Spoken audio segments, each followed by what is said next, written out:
So I'm a research fellow at Procter Gamble, and I started there in 1993 as a scientist. And my job is to innovate new products. So Procter Gamble, as you might know, makes all kinds of different products, everything from Tide to Head and Shoulders to Pantene and Pampers. And so I've worked in a lot of those areas, and I'm a chemist. So I was trained here at Edinboro, BS in chemistry, and then I went to Ohio State graduate school. And so a normal day is a lot of email, like everybody else, but I do get to go in the lab still. When I first started, it was all lab work, and I really enjoyed that. But now I design experiments, and we have quite a few people that do the actual experiments. Oh, it was a really interesting story because I actually came here to be a science teacher, high school science teacher, and basketball coach. So my dad came here. My dad went to Edinboro in the late 50s, and he was a high school science teacher and a football player, or a football coach. And but once I came here, the professor specifically, and the individual contact that I had with him, just kept talking to me about chemistry and then graduate school and then working in the lab, and it just expanded from there.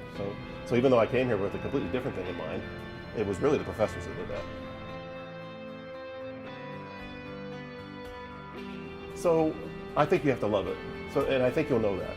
And it's interesting because at Procter Gamble, there's two kind of levels of folks that work there. There's managers and there's scientists. And you choose. So there's a lot of scientists that start out as scientists and they move over to management. But if you really have a passion for the science, then I think those rough spots of undergraduate tough classes and in graduate school the very tough research go pretty easy. You just really have to have a passion for it. My favorite thing is to have products on the shelf. And so I can point to probably 15 or 20 products that people buy all over the world that I put the juice inside. So I'm the one that invented the mixture that's inside there. And that is hugely exciting for me. And it's always been the case. So I've had choices to move what we would call further upstream, kind of away from the consumer, but inventing new things. And I always like to stay with the consumer. And so because the big moment for me is seeing that stuff on the shelf. I think the first advice is, it sounds kind of corny, but it's about the fundamentals. So focus. I can't tell you how many times I solve very complex problems with very fundamental things, very fundamental chemistry kind of things that I learned in general chemistry back here. And so focus on the fundamentals. And then the second thing is talk about science. And so there's lots and lots of good scientists at P&G.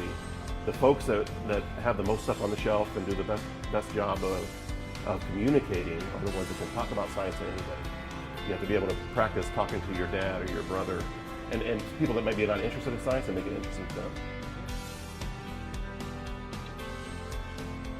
Edinboro has a great reputation around Pittsburgh as a teaching college, and then many of my high school teachers had gone to Edinboro. And so just knowing that and the reputation that they had, I thought it was an easy choice. Yeah.